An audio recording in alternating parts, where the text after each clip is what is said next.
of the BIA Media, located at 235 Montreal Road in Vanier.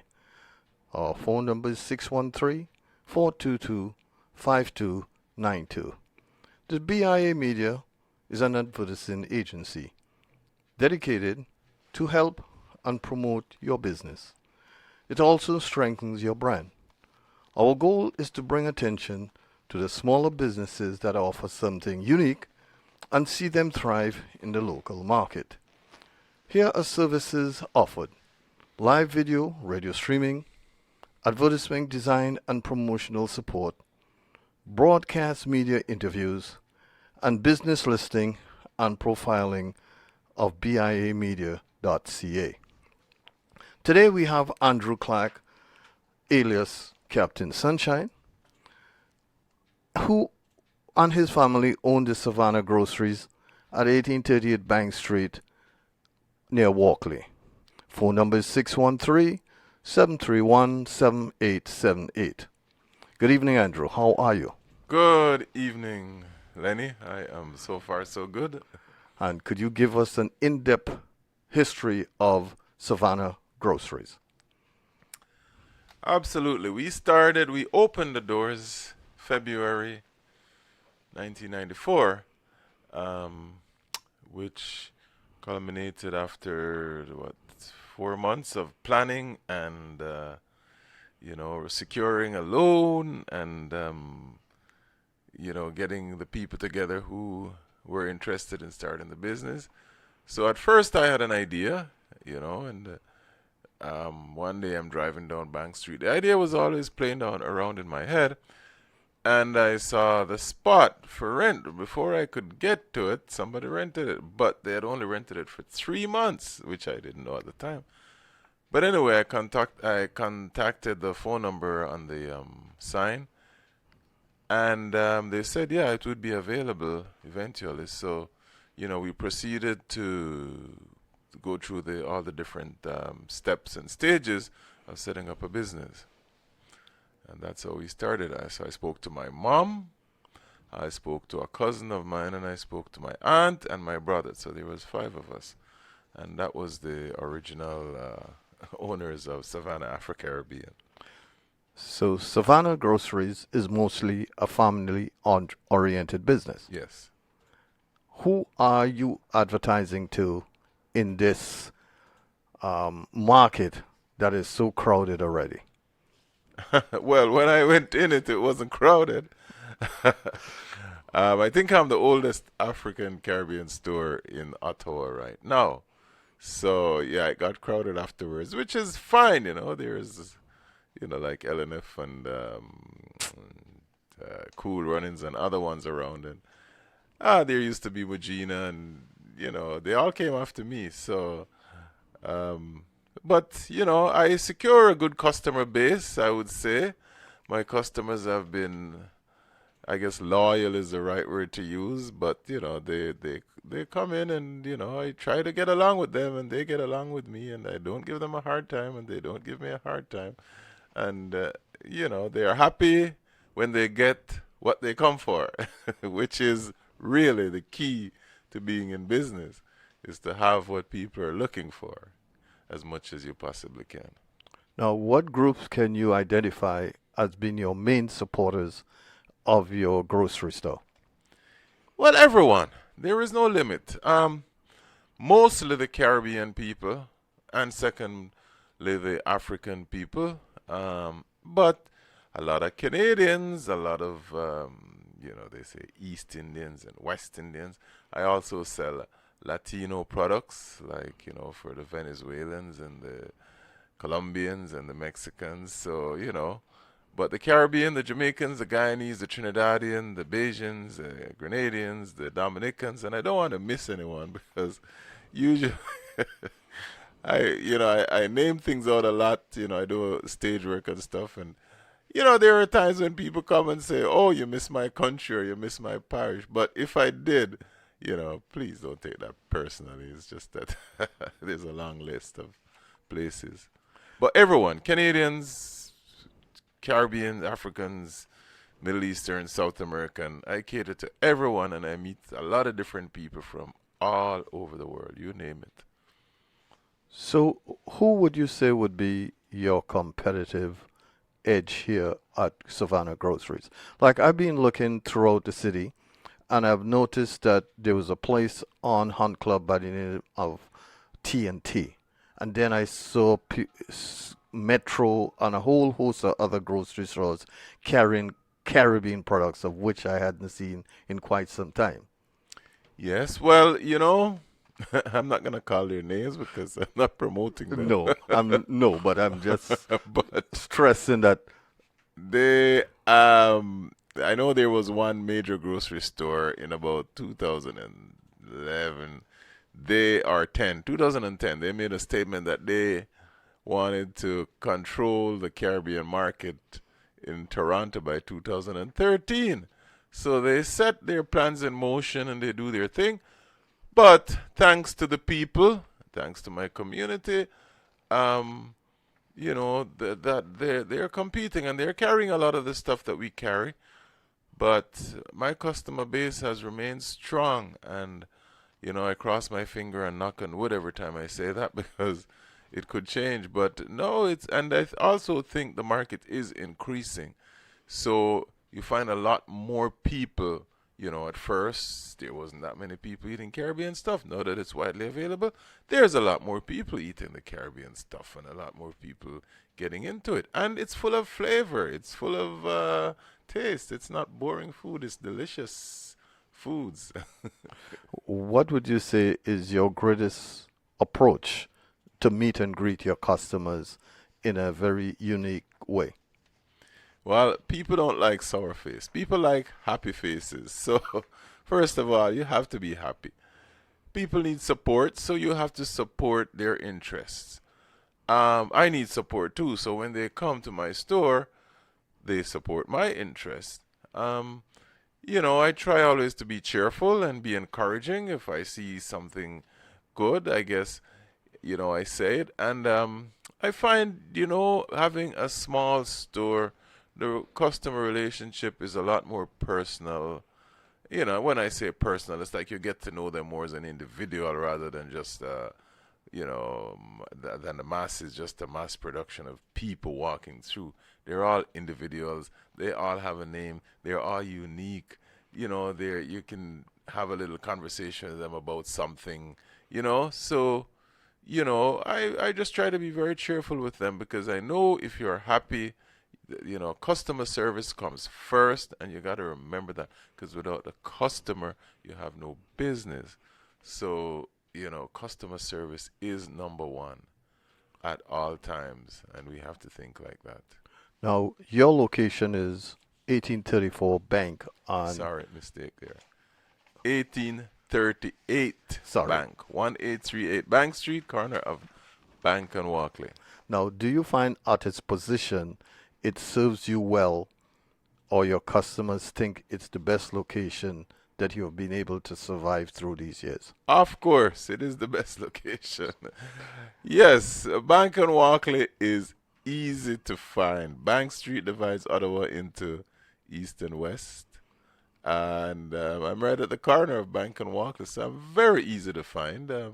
There is a bus transit behind me, so I guess I get those people who are always walking through the plaza, taking a shortcut through the plaza to to go and it's right at an intersection there where it's a pretty busy intersection.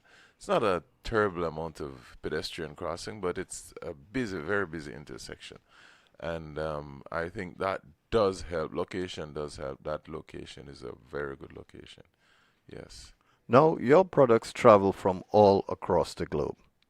How do you look at products being sold as it get to you, or as it came to you?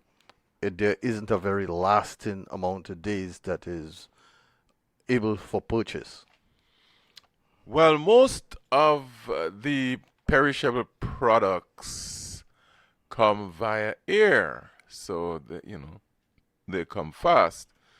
Um, some of the other products, excuse me, some of the other products come by ship, and I guess and tractor trailer. Most of my products I get via Toronto and Montreal. Some from Ottawa, yes, but mostly from Toronto and Montreal because it's all imports. And yeah, that's it. And we have to, we lose a lot in perishables because of the distance. So some things do start to go bad, but generally we get the stuff in pretty good condition. Green bananas, yams, sweet potatoes, you name it. The frozen stuff, of course, have to be travel on frozen food trucks and all that type of stuff. And you know, but yeah, we managed to do it in the fast-paced world. Anything you want, you could get. We get stuff from Asia, just like you said, from South America. We get stuff from all over, and we just try to get it as fast as we can and get it and sell it as fast as we can because the people do require it, and that's what it's all about.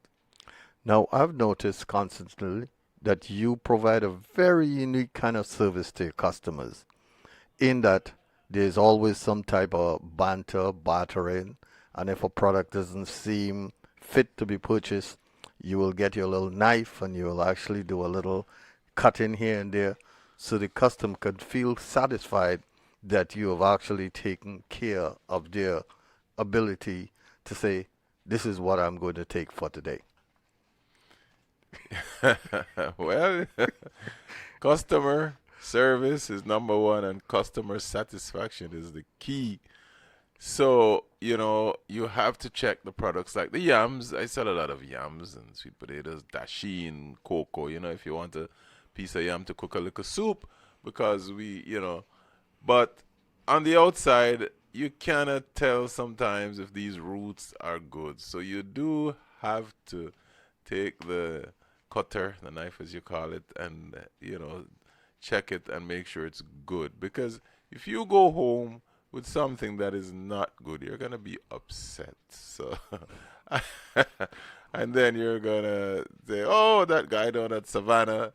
But no, Savannah don't want you to go home with any rotten fruits or anything bad. So we make sure we check it first and try to sell you the best product. Because when you think of it, you're gonna consume it. You're putting it in your body to give you energy and health and strength. So that's why we want it to be top quality, and that's why we check it all the time and make sure that you're personally satisfied with our products. Now, you carry a lot of other products other than food. Could you give us a small item of some things that you find that is sellable in the areas? Take, for instance, like I see things like Dettol, Limacol. Could you emphasize to our audience what these products could do and why it's essential to bring it here to be served your clientele in Ottawa? Well, that goes back to the start of things because why we started the store in the first place is because the items that a lot of things that we grew up on weren't available at the time, on a large scale in Ottawa. Since then, a lot of things have become available. But like you call Limacol and Alcolado, we live in hot countries, so these things cool you down. Dettol, we always think of that. We swear by Dettol as a germ killing agent. So we have the soap and the liquid. They used to tip a little bit in the water when they were bathing me as a baby. And there's other stuff like Ferrol, which we grew up on, the SSS tonic, which we grew up on, the Seven Seas, which we grew up on, you know. And, there's the healing oil, there's the rubs, well, eucalyptus oil is a common oil, but, you know, and olive oil, which we use to rub our skin a lot. Here in Canada, I notice we use olive oil a lot for edible, but we have the one that we just use. It's still edible, but we use it for rubbing. Coconut oil, which we grew up on. I sell a lot of coconut oil. Once upon a time, they used to say coconut oil wasn't good for you because it sleeps up in your body and stuff like that. But now they're saying it's the greatest thing and it's the best thing, and all kinds of big companies are investing in it and selling all kind of coconut products and saying, "Oh, how good it is." Well, we grew up on coconut oil, and once it's something when it gets a little bit chill, yes, it sleeps up, But once it goes in your body is warm. And it's actually very good for you. They say it could even prevent dementia or help to cure dementia in its early stage, from its early stages. And then there's a hair care products and little stuff like that that we also sell. So Could do you rags, whatever you call it, those are the things that we also sell. That's not food. could you also emphasize on products like ginger and some of those other products that people use that we go out into the backyard and sort of pick, seeing that I'm from Trinidad, you're from Jamaica. Could you emphasize on some of these other items that are available at your store? Well, yeah, ginger in particular, Jamaican ginger, and Caribbean ginger, South American ginger. People tend to like that kind of ginger. There's other gingers which I won't name that they don't like. Yes, and then there's the other products. We like okras, we like sweet potatoes, green bananas. We like scallion, like they call it escallion.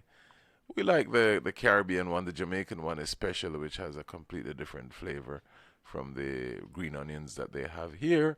It has a lot more flavor. Um, yeah, I mean, there's a lot of products. I think I'm getting a mind block now. I can't think of them. But yeah, sour sop. We sell the sour sop, which they say is good for cancer patients. Mangoes. So people go crazy for mangoes, Julie mangoes, spice mangoes from Guyana, East Indian mangoes. We have some nice mangoes from Dominican Republic. The Caribbean mangoes, yeah, people really go for those. Naseberries, these little unique fruits that come from the Caribbean that some of us grew up with. Guava, which I only get sometimes, and star apples, there are those fruits which we only get sometimes, but you know, whenever they're available. But yeah, generally, people come looking for them, and when they see them, they guineps. Oh my gosh, when people see guineps, they get so excited. It's not funny. So it's kind of a joy to see somebody's face light up when they see something that they haven't seen in a long time. And some of these things too are seasonal. We have like sweet yam, which is just seasonal. It's a yam that comes, before Christmas and it's gone, a few maybe 3 4 months down in the new year. So and when people see it, they get excited, and when it runs out, they're a little bit disappointed. But that's the nature of things, and yeah. Now, what would you say is your most sellable product? Jamaican patties. That's what sells the most. And Number there, one. and is there a variety of these patties? Yes, I've been in business 25 years. The beef one sells the most. Yes, I sell about 4 different brands, 5 different brands in some flavors of patties. So the beef one sells the most, and then there is the chicken second most, and then we have goat patties also, and then the vegetable patties or the non-meat patties together they sell. They're third on the list. But yeah, in 25 years of business, Jamaican patties sell the most. Salted cod sells a lot. The drinks, the tropical drinks, sell a lot, and goat meat and oxtail, those things really sell a lot. And there's other meats too and other frozen stuff, but yes, snapper fish that sells a lot, and kingfish. Um, yeah, then there's the pepper sauces, the jerk sauces, the jerk seasonings. Those sell a lot, lot. So and then from Guyana we have stuff like Kazri, but yeah, there's a lot of different unique products, unique to from Trinidad. I know they like the preserved fruits like the mango, the preserved mangoes, preserved plums, preserved pomsite as they call it. We call it June plum. Everybody kind of have something that's unique to them. Barbados, they like their flying fish. I mean, other people like it too, but it's from there. And of course, there's a Spice Island, Grenada, that they call Spice Island, that produces a nutmeg. So allspice, yeah, all of those products are just the must-have, for people. And of course, not to forget our hardo bread, tennis rolls.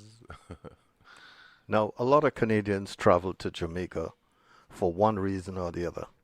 Do you see an influx of people coming to your store, having either tasted these items in Jamaica or had such a good time, they're in search of the foods they have actually had chance to taste while vacationing in Jamaica? Oh yes, oh yes, oh yes, definitely. Very shortly after they arrive, within a day or two, sometimes after they arrive, they come looking for something. Mainly jerk seasoning. I must say that from Jamaica.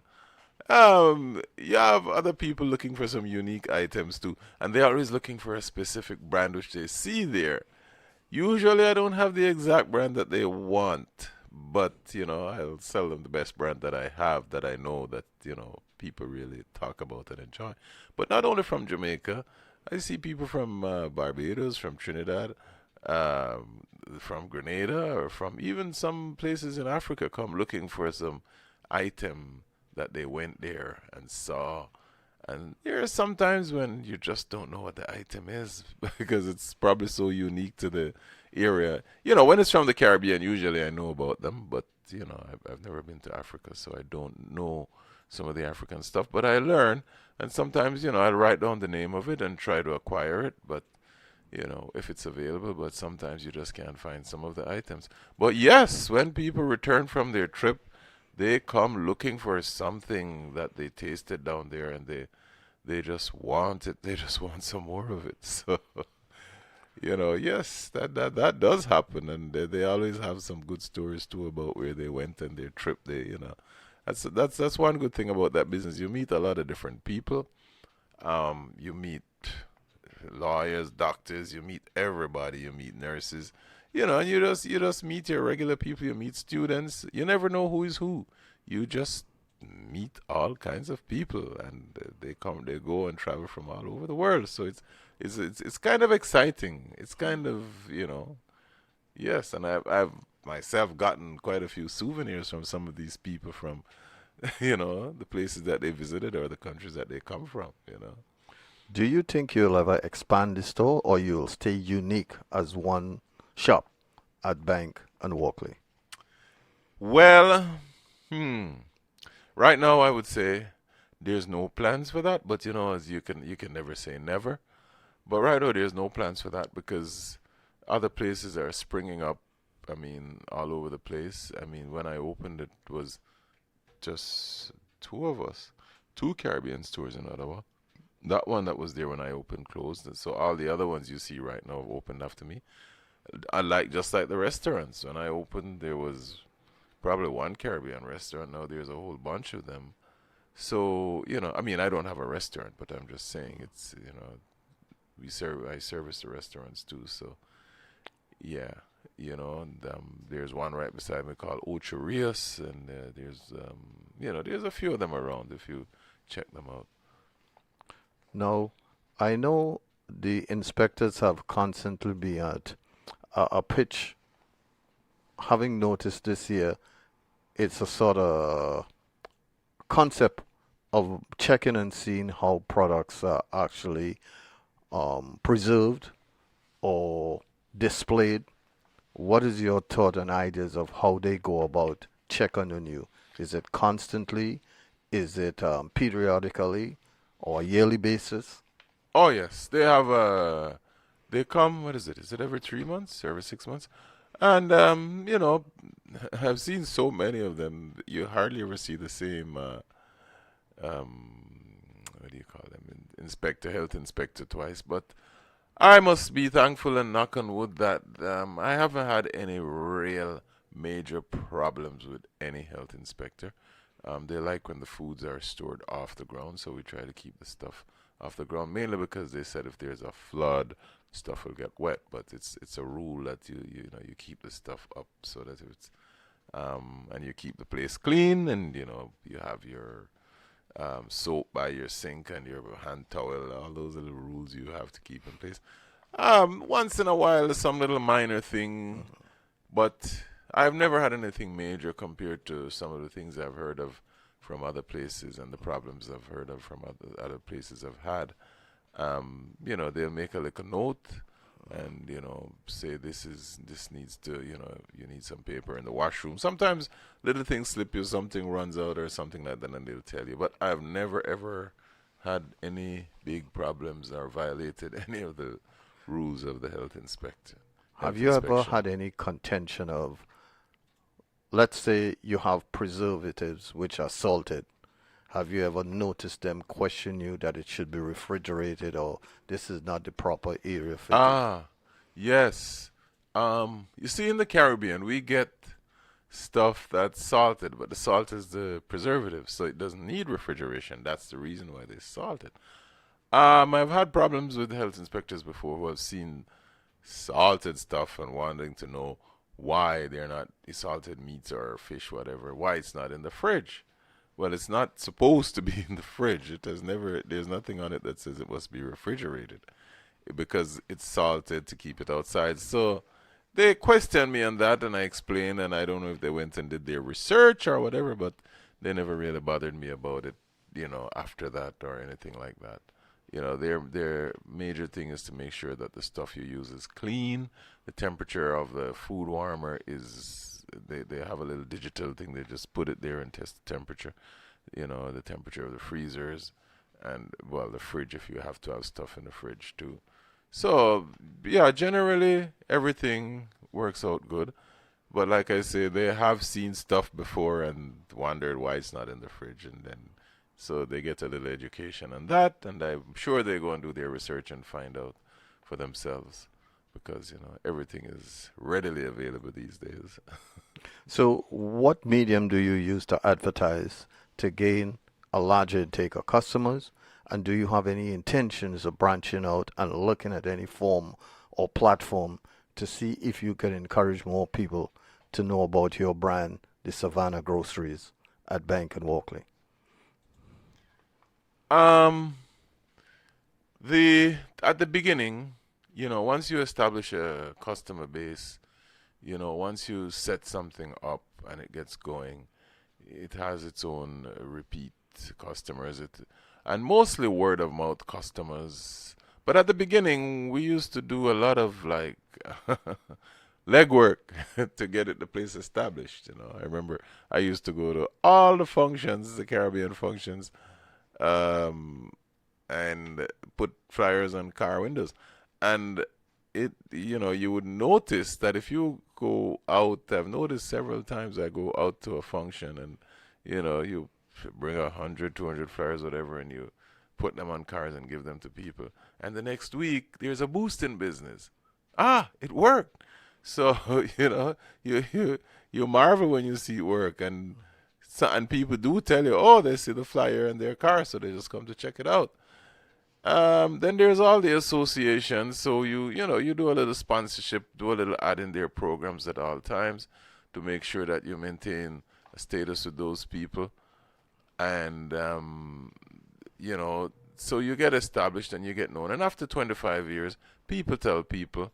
I myself, I go on the community radio stations, and I also do a thing called dub poetry, which is out of Jamaica. So I am known, separately as a dub poet, other than a businessman. That's how I got the name Captain Sunshine back in about like from 1984. I got that name, and it has, doing stuff for the community. You get known, and then usually too when I go out and do my performances, which I've done many. I've probably done at least 1,000 performances in Ottawa alone. When they introduce you, they also introduce your business and tell people you're from the store. So I get a lot of that and a lot of word of mouth. And then, we used to have the Spectrum. Sometimes I used to put ads in the Spectrum too. And yeah, that's it. And then people tell people, like I say, my number one advertisement is people telling people. The word spread. Nowadays, you have the internet and all that type of stuff, so I'm working on getting myself established on the internet and getting myself well known there, because I expect that that will increase my business also as time goes by in this, in the modern world, because things change, the economics change. The hardest thing to deal with in business, though, I'll tell you, I don't know if you had that as a question, is price changes. Like, things keep increasing. When the hydro is ready, it gone up. When the gas is ready, it gone up. you know, there's one time rice got so expensive. Wow, we thought that it was gonna be a crisis, but it eventually goes back down. But it never goes down to as low as it was. You know, the produce, if there's a little shortage, it goes up. The plantains, I sell a lot of plantains, yellow ripe plantains, some green, but people love yellow plantains. Africans love yellow plantains. The South Americans love yellow plantains, and of course, all the Caribbean people. We love yellow ripe plantains. And next thing you know, the prices are gone up almost double, and everybody's expressing shock, and they think it's you who's putting up the prices. But that's how the economics work. That's how the capitalist system works, and we live in it. As you talk about that, it's funny. I was listening to a song just now by a Jamaican singer named U Roy, a DJ they call him. Quite popular. He's probably quite old now, but he says, "The capitalist is my shepherd; I shall always want." Well, I can see you are going to take advantage of our social media in so improving the store. Andrew, it has been a pleasure speaking with you and finding out more information on the detailing works and trials, tribulations to have worked at Savannah Groceries, making it what it is today. Thank you. I must also say one of the greatest joys of having the business now for 25 years is the social interaction that I see. People who haven't seen people for 20 years, 10 years, 30 years, 40 years, they meet up on each other there, and it's one big explosion. And, you know, they'll say stuff like, geez, if I never come to a place like this, I'd probably never see you again. So you get a lot of that. And when you think of where we started, writing up a business plan, going to the bank and getting it approved, and they send you home to go do some more homework, and you have to make a 1 year projection, a 3 month projection, a 5 year projection, whatever. And but the things they don't prepare you for it can be very nice. The meeting of the people and seeing people meet with each other, I must tell you, that brings music to my soul when I see something like that happening, and just the mere joy of them, coming together. And sometimes people see relatives, and I must say, personally, me, I met my own nephew in my store. And it's funny, my nephew has my name. His name is Andrew Clark, named after me by my brother. It's my brother's son. But I left Jamaica and I was out of touch with them, and with not with my brother so much, but with they moved out from the part of Jamaica that I was from, and being here, I'm not in touch with them. And my father or my brother never made any special effort from me to be in touch with them, so I didn't know that he was coming up here on a project and whatever. And he was coming to my store for a couple of months before, one time we got into some deep conversation, and he says he comes from St. Elizabeth in Jamaica, a parish they call St. Bess. But he said, but my father come from Mandeville, and his name is Michael Clark. And I go, well, I have a brother named Michael Clark. And he goes, yeah, you know him? I said, well, no, I don't know. I mean, lots of people probably named Michael Clark. Wasn't thinking it was my nephew at all. And then he says, and I have a grandfather named Bonnie Clark. And they said, well, they call my father Bonnie Clark. Just like that. And he goes, you know them? And he's still kind of perplexed. And I say, yeah, I just told you I have a brother named Michael Clark and a grandfather named Bonnie Clark. So, people meet. Like I tell you, I had my own experience with that. And I've met other relatives here too. Yes. Because growing up in Jamaica, I went to school with cousins, and I didn't know they were my cousins. And there was a cousin that I went to school with in Jamaica. Me and his brother were in the same class, same grade, same form in high school at Manchester High School, and he was a form above us, and he moved to Canada, and next thing I know, yeah, he's your cousin, and my mom was in touch with his mom, who's her cousin, and I'm saying, my goodness, I go to school with all you guys. I had cousins on my mother's side and father's side, and Well, Andrew, it has been a pleasure speaking with you, being a family business, the Savannah Groceries, situated at 1838 Bank and Walkley Road. Phone number 613-731-7878. thank you very much, Lenny, and all the best with your biomedia and your endeavor to help us businesses and associations and, in Ottawa. And we would look for you people like you to helping us in return. Oh, absolutely. Without hesitation.